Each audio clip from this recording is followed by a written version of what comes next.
Hey everybody, hope you're doing well here on this Friday, June 19th, 2026. I am currently in an undisclosed location. Took a little bit of a hiatus with the family, so it's another one of these car recording type of shows, which is always fun. And I say that half-heartedly because recording in your car it's not ideal. You know, I don't sound as good as I normally do in my studio. And, it's weird because I'm currently, to be fair, I'm in a hotel parking lot and, people are walking by and just weird. But I'm here for you guys. Who cares? Right? I'm here for you. I'll deal with the embarrassment. Hope everybody is doing well. I've got a few emails to get through tonight. I have no idea how long this is going to be because typically these go a little bit shorter. But I'll be back in my normal location tomorrow. So that means the weekend review will be as scheduled. So let's get into it. The emails, and I don't know if I have voicemails. We will find out as we go along. But the emails, let's go to it. Let's start. Let's start with Matt from Sheffield, England. He says, "Hi, Matt. Me and my partner, I know you love that, really enjoy your show. You're an entertaining host even if we don't agree with all your opinions." Now, see, Matt, you're being too logical. I don't like the term partner. I've gone over that. It has nothing to do with whether someone is in a relationship with someone of the same sex or not. It tends to be that most people who are in relationships with those who are in the same, dating in the same sex, that they call each other partners. But I've heard husbands call wives that, and wives call husbands that, and all the rest. And it just, I don't care particularly what the dynamic is. I just don't like the term. That's just me. And cool, yeah. But Matt, you're being too logical. You're a rare breed, my friend, because most people these days, I don't know how it is over there in England, but at least in the United States, those that disagree with anybody on anything these days, doesn't even have to be political or religious. I mean, that's volatile enough, but just anything. It doesn't happen often that those that disagree can have civil conversations about things and continue to listen to the other person. It is a rare trait. So I appreciate that. My question, am I the only one who's getting bored of Oba Femi? There's obviously lots to like about him, and I was excited at first, but his matches tend to be over in a few minutes. Why do you think that is? It made sense that when they were building him up as an unstoppable force pre-Mania, but I was stunned by how short the Lesnar matches were, especially given the hype and the build. The match with Dominic Mysterio was disappointing too. I don't have much hope for the King of the Ring finals since that will be when Brock interferes to cost him the match, like you said. So when will Femi give us a real match? Well, I think you're seeing it. This is his thing. This is Oba's thing. Now, I don't like it either. I'm not a fan of the short matches that are consistently short matches. I also don't like the matches that go 25 minutes seemingly for no reason. Here's what I like as a general rule, and one that makes the most sense. I like when I feel as if the people in the ring, men or women, that are in the ring are trying to win the match. Oftentimes it feels like you're watching a performance that everyone's aware of it being a performance. There's very little sense of urgency in matches today. And not everything needs to be a very serious amateur wrestling style of a performance. At the same time, I see what you mean. With Oba Femi, I was disappointed as well with Brock Lesnar. I thought at least for the second match we would get a more vibrant, more deep layered match, and we didn't. And I was disappointed by that as well. I'm not bored by him. I understand the excitement for him. But I would like to see that he's capable of more at times. I don't want him to feel like he is like everyone else. See, he feels different. But I don't want him to feel like Goldberg, where Goldberg was just very limited in his moveset, so he would have to have short matches. That was Goldberg's thing, but it was by design because he was so limited. Oba Femi is obviously capable of more, but they're holding him back to make it look like he's so dominant that he finishes off opponents quickly. But I agree. I would like at least every once in a while to have someone push Oba Femi where it's not just power move, finisher, finisher, finisher. That would be nice. I also don't need 7 F5s or 8 F5s or 86 F5s that they're probably going to hit in their third matchup, which does make me very concerned about what they're going to do to finishers in that third matchup. I mean, they've already destroyed them, so at this point, who cares? But I wouldn't say I'm bored by him. Am I as excited as everybody else is? No, I'm not. I'm leaning towards your side, but he's not a snooze fest for me. I do pay attention when he's on screen, but I feel like for me, most of the audience, the general viewing audience in person and at home and on X, seem to be 2 or 3 levels more excited about him than I am. Here's the best way to put it. The jury's still out, in my mind. Everyone else has seemingly made up their mind. He's a big star, and he probably will be. When I say big star, he probably is a future Hall of Famer. But for me, the jury is still out. I want to see more than just, I'm a big, I have a lot of muscles, and I am very powerful, and I like to hit finishers all the time. And so I don't know how else to put it. That's a very lame way of putting it, but I think you get the gist of it as far as giving us a real match. Thanks, Matt. I hope you and your partner are doing well. I don't mean that facetiously. I really don't. Okay. Let's go to, let's see. Oh, Qualia. I don't know if I said that right. From Kenya. Said, I don't know how you feel about LA Knight's booking since 2023, but I feel like he is stuck in a loop of feuding with factions, getting hints of huge singles run, and then goes back to where he was. In your words, he's the bridesmaid but never the bride. And even Michael Cole once said he is the definition of losing. Do you think it's time for him to consider other options? Maybe move to AEW? Tony Khan has a reputation of booking former WWE wrestlers slightly better than WWE and makes better use of them. Okay, that's your first point. You have 2. I'll stop there for a moment. I don't believe at this point WWE has any intention of making LA Knight world champion for any length of time. I think they've made that clear. If they haven't struck in the first 3 years of his babyface run that has been very successful, I don't see why they would suddenly do it when he's not as hot as he was. If you were going to do it, you would have done it a couple of years ago. He's a good hand to have, and I'm sure they look at him as a guy that draws some merch money, is a guy that can cut a solid, entertaining promo. He has that 90s vibe to him, so that's why I think a lot of people related to him, because he does have that authentic, real kind of throwback feel to him. He does, and that is a good thing.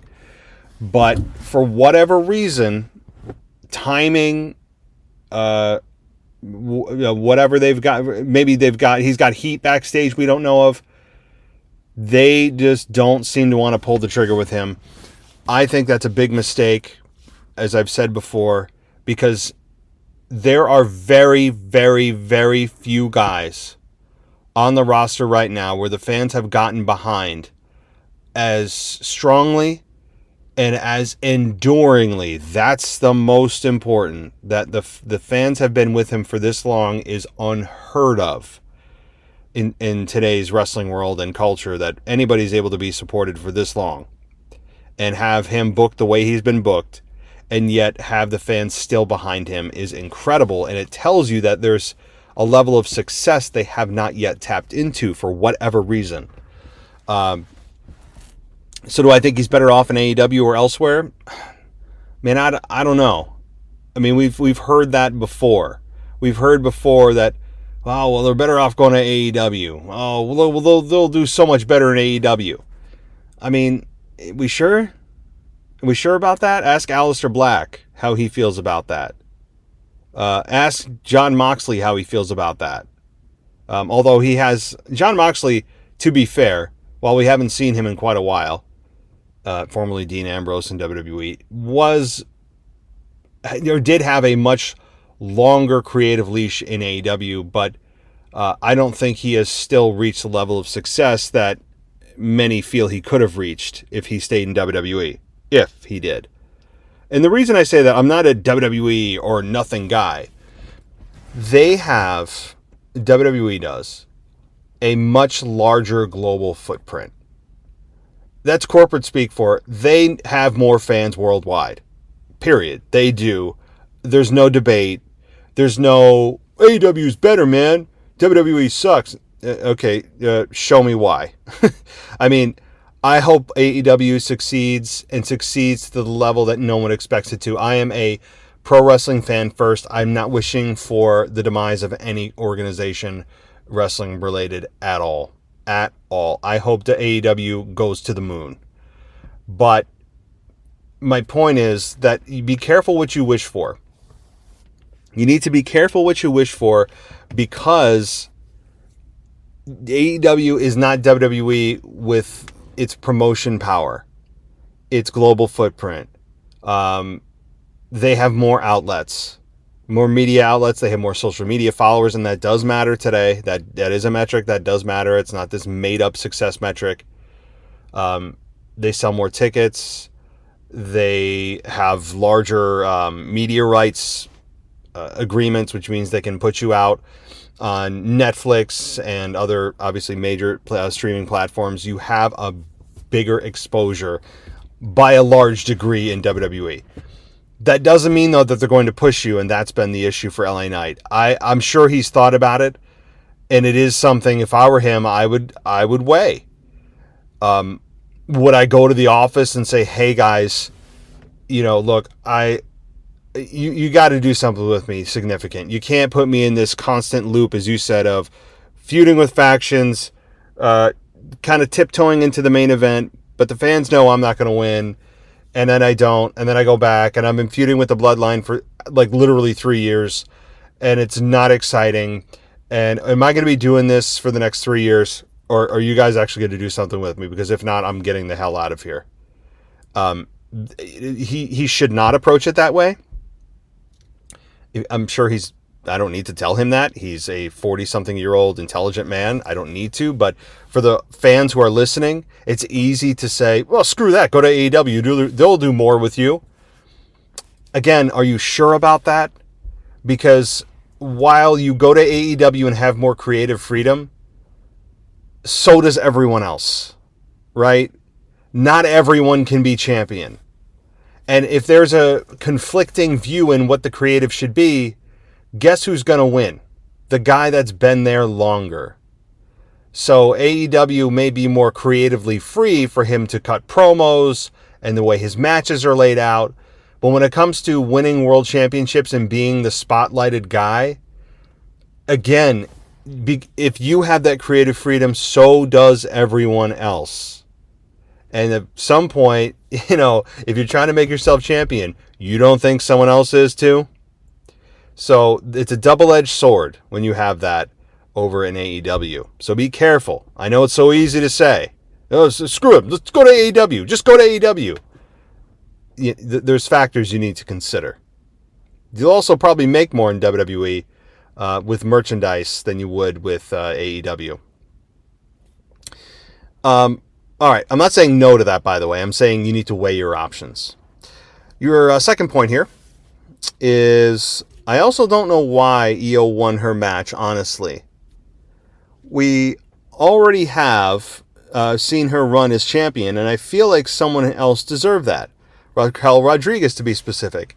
They could reincarnate an Evolution-style feud where Liv thinks Raquel will pick Rhea for her match, and then turn her and pick her instead, just like Batista did when he picked Triple H after winning the Rumble, and properly book Raquel moving forward, and finally break up the Judgment Day and have Roxanne do something else too. Let me know what your thoughts are. Didn't want to make this email too long about the fantasy booking. Keep up the good work. Thank you from Kenya. Well, thank you so much, Qualia. I think I said that right. We'll see. So as far as this goes, yeah, there is a case to be made for Raquel. No doubt about it. Raquel has made so much progress in the last few months that you could have definitely made a case for her. However, if the idea is that the person gets an opportunity at the championship at SummerSlam, there's no doubt that Io Sky's a bigger name. And it's a balancing act between establishing new stars and using your current existing star power to sell main events. And I understand why Io was put in this position. And every time she gets in the ring, you're reminded, oh, yeah, that's, Io's not the most... I don't think Io's the best in terms of a promo, but every time she gets in the ring, she is in the top 1% of the women's division in terms of ability in the ring. She's incredible. To Raquel's credit, I think she has, again, made so many strides inside the ring, on the microphone, presence, you name it, up and down. But I don't think they think that it'll be as good of a main event with Io Sky than it will be with Raquel. So I'm not disagreeing with you, but this does not say that Raquel is finished or that they don't plan on doing anything with her. And quite the opposite. Putting Raquel in this position at all to go to the semifinals is a big deal. That tells you that they recognize her progress and that she's a believable opponent to be that close to the end of the tournament to win it. So I'm not worried about it. I think actually Raquel, she could be a champion before this year is out. Not saying she will. I'm just saying that she's in the best position of her entire career. And this is not the only path for her. This is not boom or bust. This is the best position she's ever been in. We had a few years there where she wasn't doing much. And she disappeared because of her medical issue. And now that that's resolved, she came back and it was like a new woman. So I'm not worried about it. I really am not. I think, again, if you want to see Raquel as a champion or being put at the very least, in championship matches, I think before the year is out, you'll see that. Again, maybe even as champion. All right, cool. Hope all is well over there in Kenya. Let's go to Jay. Jay says, Matt, I work as a PE teacher, and today a pre-K student came in wearing an Oba Femi t-shirt. I asked him about the shirt, and he started showing me the Oba walk. Who was the last wrestler in WWE who was this successful this fast? Well, again, that's an anecdotal conclusion that Oba Femi is this successful this quickly. That said, it is representative, I believe, of rising success to a degree that is not common. So it sounds like I'm speaking out of both sides of my mouth here. I do believe Oba Femi, just without even your example of the t-shirt with your pre-K student coming in, just looking at Oba Femi and just the feel of him and the reaction to him kind of out of nowhere, it is impressive. I'm not even sure. I'm trying to think of somebody else that came on the scene this quickly. You could argue for a brief, quick moment, Joe Hendry, when he would appear. Oh, I said his name, but he was hot, real quick hot, but he went away. So having him as a sustainable success example is not fair. I really don't know. This successful this quickly? I mean, yeah, I really don't know. Because how many people have burst on the scene to beat Brock Lesnar at WrestleMania after only being on the main roster for a very short period of time? What, a few months? Not many, if any at all. It is impressive. But I would, with that type of meteoric rise, that's kind of a cautionary tale. Because sometimes people can burst on the scene hot and fade away quick. I'm not saying Oba's going to do that. I think he's not. That's not my prediction. It's just a cautionary tale because sometimes fans can be fickle. Things can happen. Booking can decline.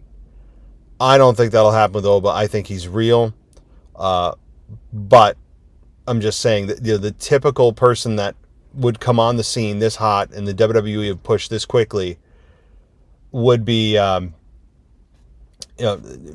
seen, again, examples of ones that have just come on and just faded away, and then you don't see him again. But you don't put somebody who you think is going to be that at the main event of WrestleMania or a main event of WrestleMania, and you have him beat Brock Lesnar. And have a series of matches. I mean, they see something that we all see, no doubt about it. So yeah, very cool. I mean, that must have taken you by surprise. I love when kids wear t-shirts. I mean, sometimes I disagree with the t-shirts. I mean, I really, as a grown adult, I was annoyed by how many kids were always wear John Cena t-shirts. It always just irked me because coming out of the Attitude Era, the Ruthless Aggression Era, where it was very much an edgy product, and then John Cena took over, and he was, for the majority, but not all, majority of his career was very much the face of the company, of the PG transition, and everything he represented. You went from middle fingers and beer to hustle, loyalty, and respect.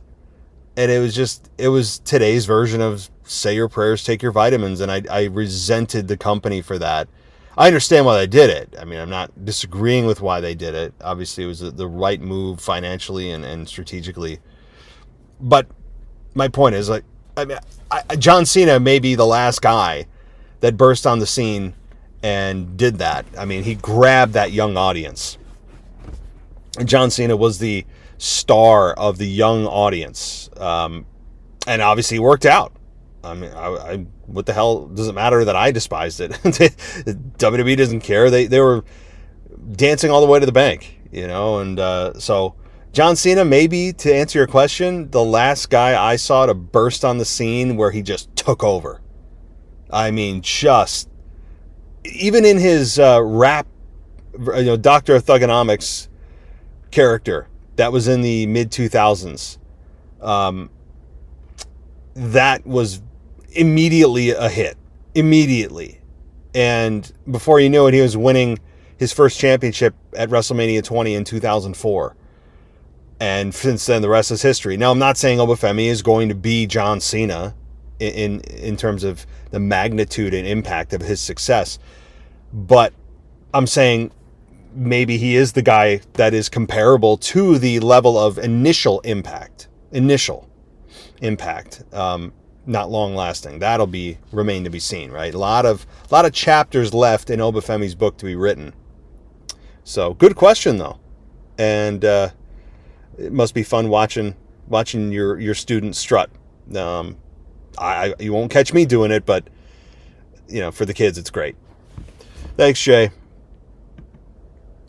All right. Curtis says, I just want to send an email on a few things that personally bother me in WWE right now. Street Profits. I'm just so tired of them. Dawkins just seems like a background character. It would be more interesting if they just pushed forward as a single star as a heel. Imagine him and Evans going at it.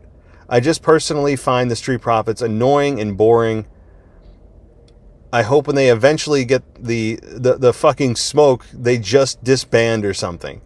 And I'm probably a minority on here, but their theme song is god-awful. Yeah, Curtis, I can't really dispute this. Here's what I'll say. I don't think they're bad. They're very talented.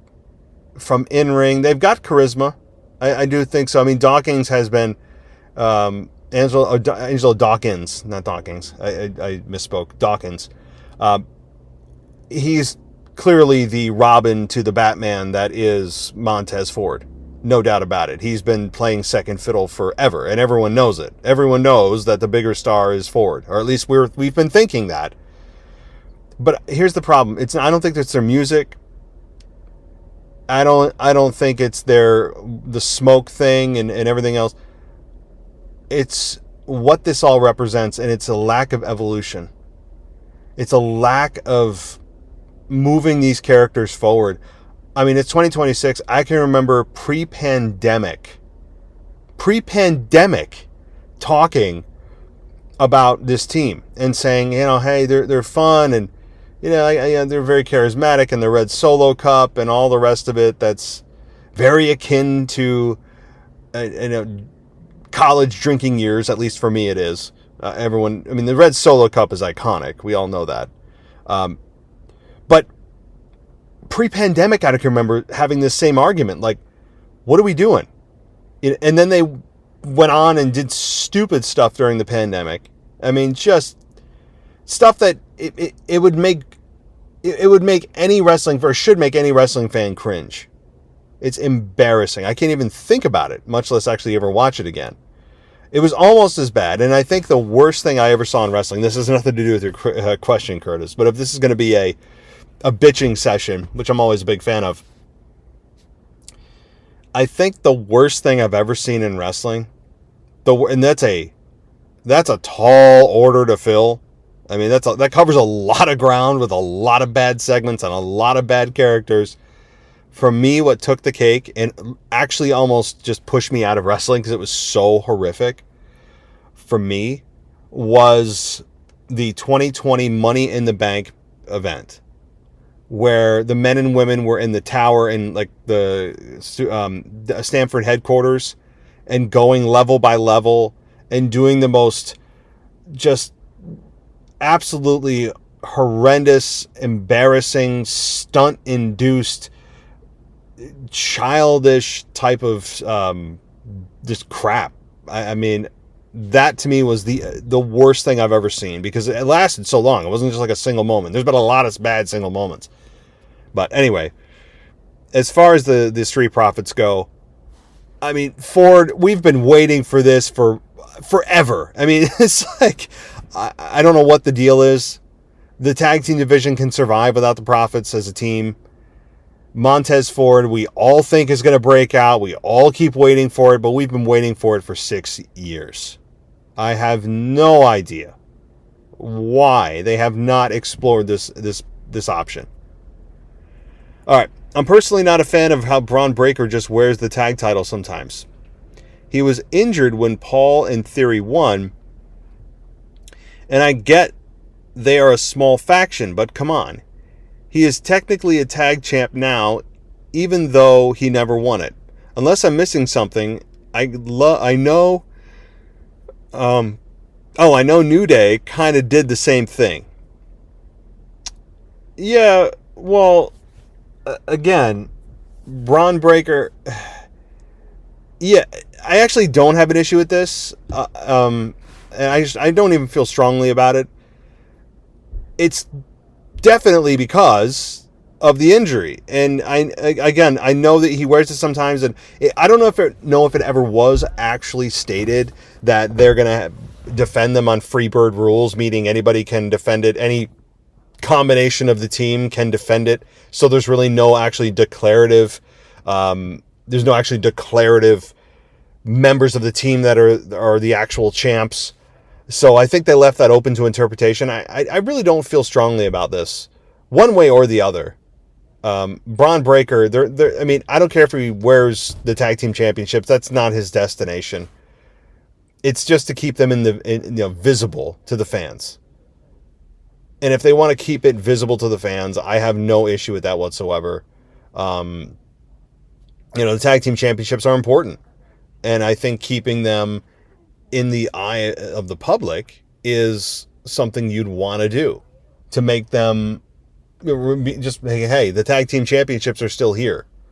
And even if it's Bron Breakker holding it, and he may not be the actual champion, well, he's part of the team that is. You know, he's part of the team that is the tag team champions, and having Bron Breakker, who's a bigger star than anyone in that group, holding the championship belt, I really don't actually have an issue with this. All right, Punk can stay off TV. He's not going to be a heel. He needs to shave that butthead haircut from Beavis and Butthead. Yeah, I didn't even think of that. It is very much a Beavis or a Butthead haircut. It is. And there's been so many rumors about CM Punk and that WWE now has big plans for him, but then he was some event he was supposed to be at and then he didn't show up or something. CM Punk's not going anywhere, guys. He's not going anywhere. He will continue to be a part of the company through the expiration of his contract. Maybe he'll renew. But you don't have a 5-star match at WrestleMania. A true, absolute blow-away main event of WrestleMania with Roman Reigns. And then decide, nothing left to do here. He may have checked that off his list, finally, and I give him credit for it, and they completely blew that match out of the water. But wouldn't you want to carry that momentum? Wouldn't you want to try to capitalize on what you did and make as much money as you can and stockpile it for yourself? You don't have a long shelf life as a wrestler in the grand scheme of your life. If you're an athlete or a pro wrestler, you want to cash in as quickly and as intensely as you can, because of the fact that your body will fail you. And when it does, your net worth will, or at least your value will decline. You can do things, sure. You can be NXT coaches. You can switch to announcing. You can do, hell, you could be a referee, or you could be a timekeeper. There's a lot you could do, but nothing will yield you the amount of capital that being an in-ring wrestler will. So Punk ain't going anywhere. He's not, but we'll see.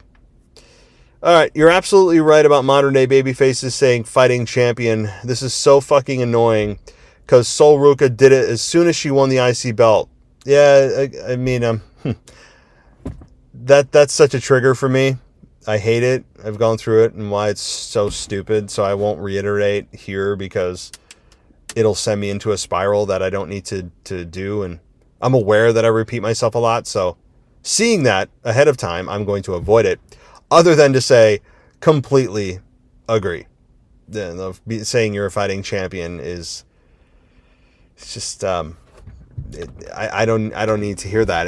It's like, your actions will speak for you. I don't need to hear that. Well, gosh golly, I'm not going to be a coward. I will put my belt up against anyone that asks for a championship match against me. Just think about how stupid that is. Again, so much downside with the only upside being, I want to show the people I'm not a coward. That's literally the whole purpose of that statement that every babyface must state when they win a championship. By some kind of royal decree, I don't know. Alrighty. These are just things with me that bother me about the modern WWE product. I'm sure you feel the same way, as we agree with a lot of the same stuff. Also, non-wrestling related question. If you're into horror movies, have you seen Obsession yet?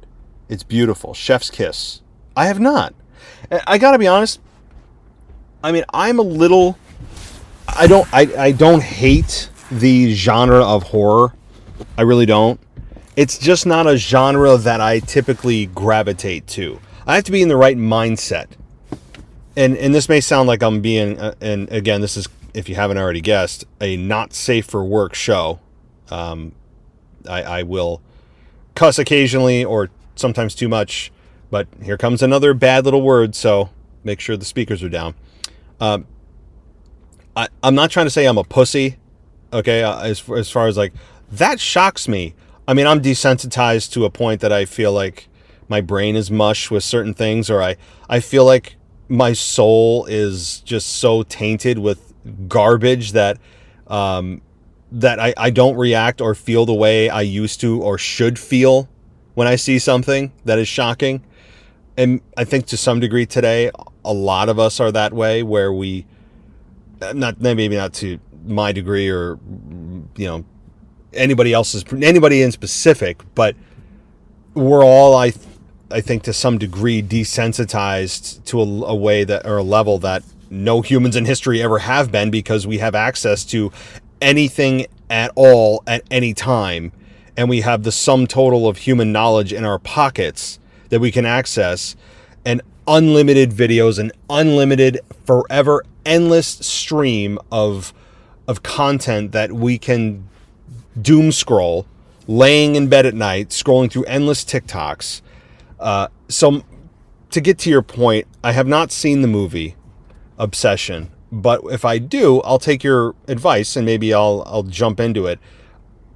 For me, though, I gotta be honest. I mean, when I watch horror movies, I don't get scared per se. I mean, there's certain movies and certain genres, I won't get into it, that when I see it, if it's based on a real story, or if it's something that, like, yeah, that's plausible for sure, and it's not some off the wall bullshit, it'll bother me more than if it's just some fantastical slasher or something else. But psychological thrillers really bother me, and bother me in a way that the movie's intended, so it's doing its job.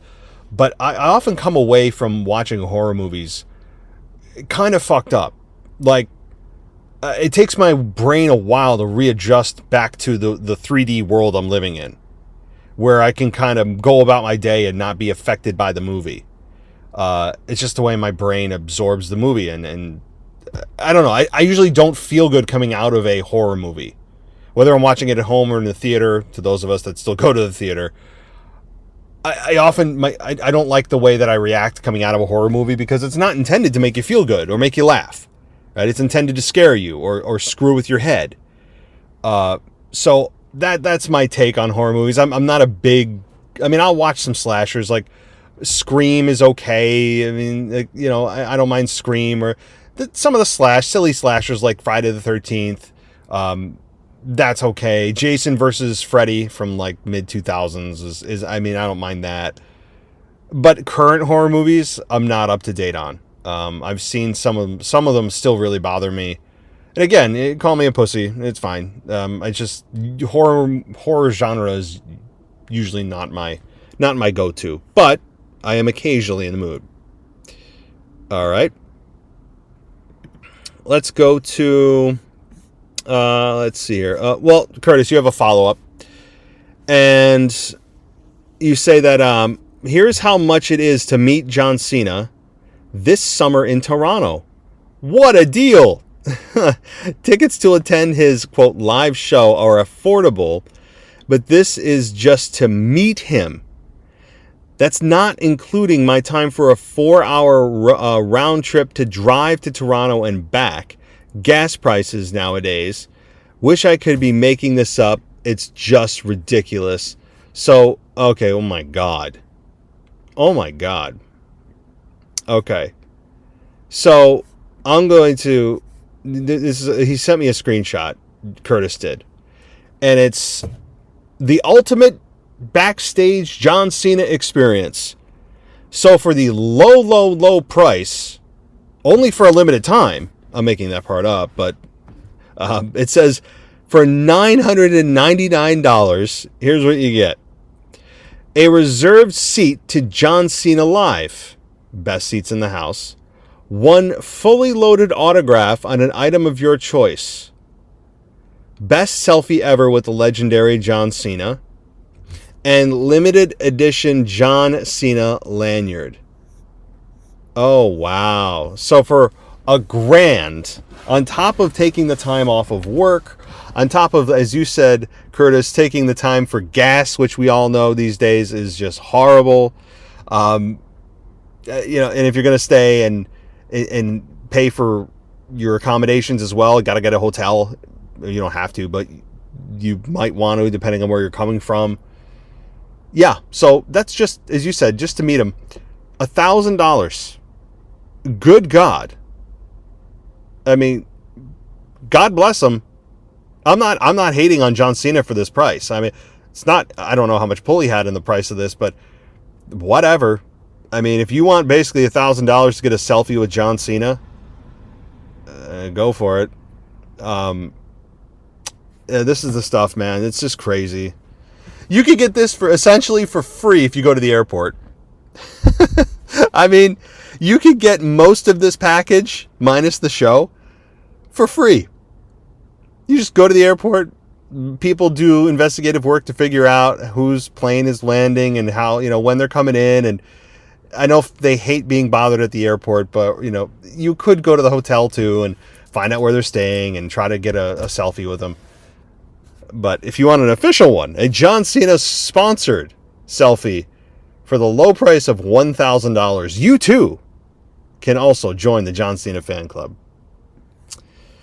Maybe also for that price, we can give our 2 cents about his John Cena Classic.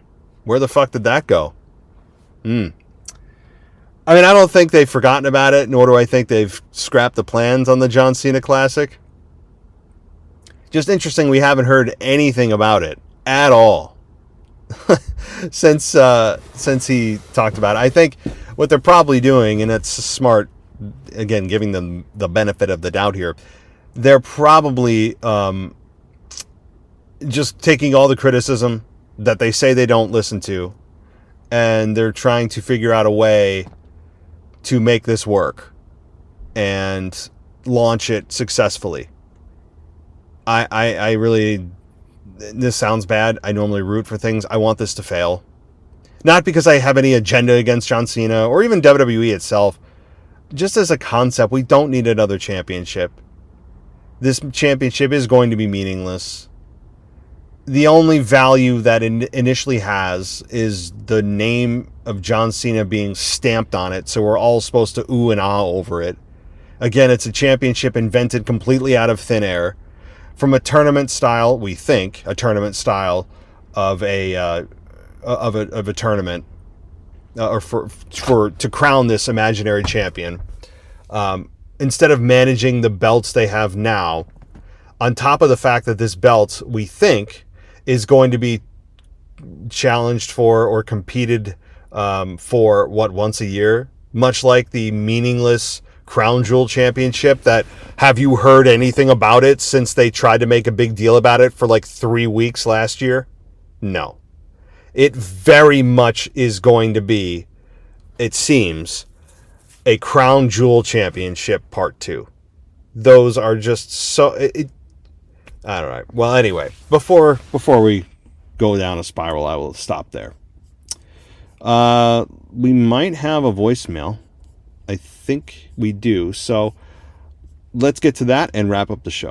It's Kyle. So I wanted to talk about the situation with Oba Femi now being in the finals and him, and with him going to be facing Jey Uso potentially at Night of Champions. I really still hope Oba wins. I feel like people are really assuming that Lesnar's going to show up and interfere. I think if that happens, I won't like that, because the time to do it was when he was in the 4-way, where it would have been an out. If he just comes in to just attack Femi just because he has matched him so many times, I feel like ultimately all this is going to screw Femi. Honestly, he's going to screw himself, because why you keep assisting or bringing up Brock Lesnar when you should be focusing on Roman Reigns or Cody Rhodes headed into SummerSlam. And the other thing is that why you have him in this tournament if you never intended for him to win? To have Jey Uso win to face Cody Rhodes, that doesn't interest me. Now, I don't know. This is why I'm into the women's division, because at least there's Io and Liv, hopefully, for SummerSlam.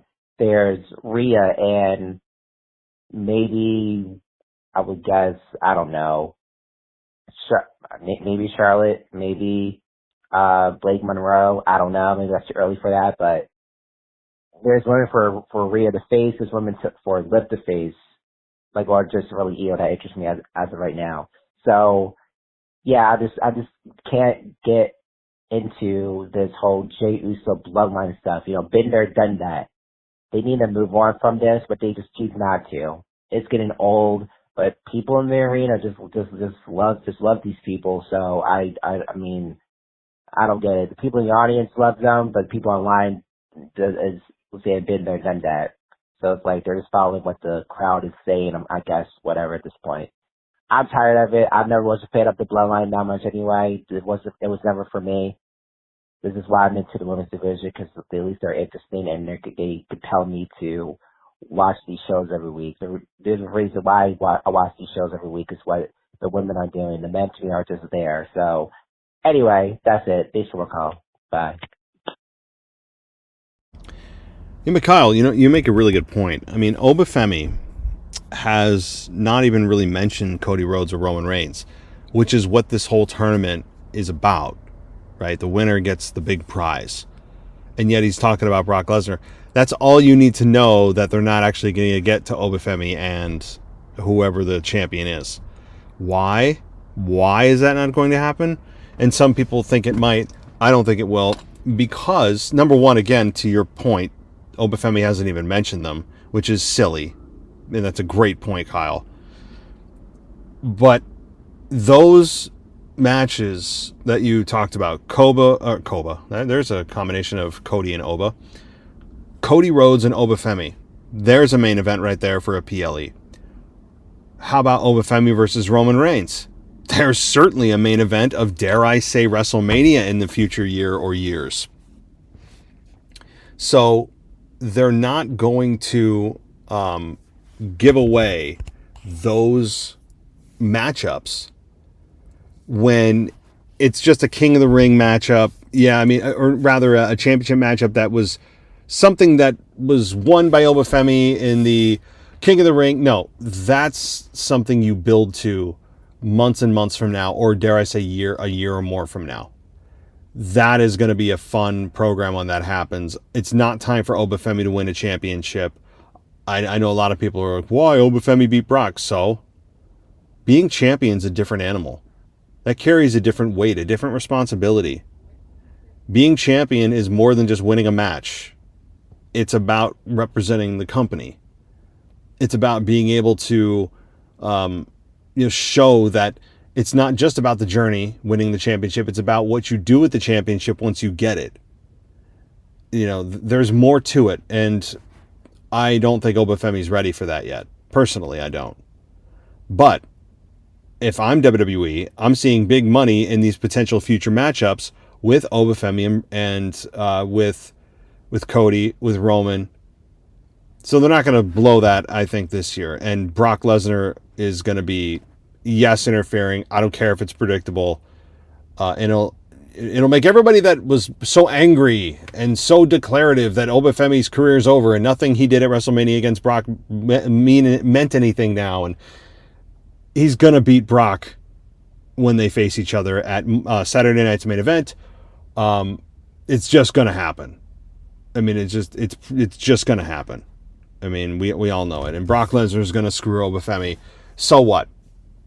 I've said it over and over and over. I'm not saying this to you, Kyle, but so many times people complain about the fact that we have, the wrestling's so predictable. It's predictable. That was predictable. Who gives a shit if it's the right thing to do? See, I am willing to sacrifice predictability for making sure it's the right thing. Not that everything that is the right thing should be predictable. That's not what I'm saying. Just because it is the right thing doesn't mean I always want it to be predictable.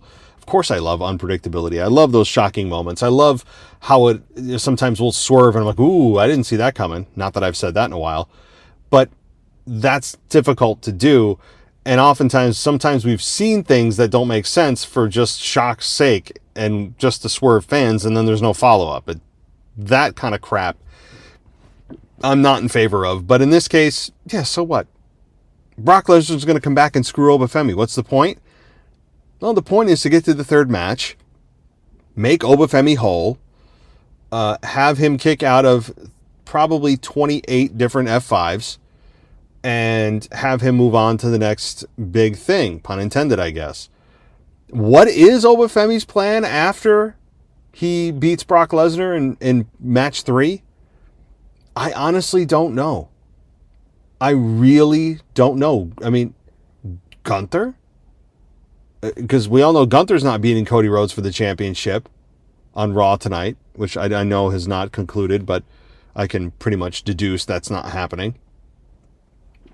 But the more interesting question to me is, what is Oba's next step? After he gets screwed, then faces Brock Lesnar, what next? That is a more interesting question to me. And I don't want to hear, it's championship. Slow down. So many times people are just, when they love somebody, they want them immediately to be champion. And that is, to me, you are putting the cart before the horse. And if you want them to be successful, there's a lot of seasoning that has to be done. All right. Well, I'll end it there. Thank you, Kyle. Appreciate your voicemail. Appreciate the emailers. Everybody taking the time to send us a message. I appreciate it. I know that I don't sound as good as I normally do on the microphone here. Bear with me. I'm sitting in my hot car in a hotel parking lot. So I will be back tomorrow, though. And then maybe I'll pump out a video for those on Patreon. And you can follow me on X, too, by the way. Search out the WWE podcast. And we'll be back for the week in review. If you want to go ad-free, patreon.com/WWE podcast is where you go. That's patreon.com/WWE podcast. Hope everybody enjoys the rest of their weekend, and we will talk soon. Thanks for listening to the WWE podcast. Don't forget to subscribe on your favorite podcast app so you don't miss a show, or head to WWEpodcast.com. And for all of these shows ad-free, head over to patreon.com/WWE podcast. Until then, we'll see you next time.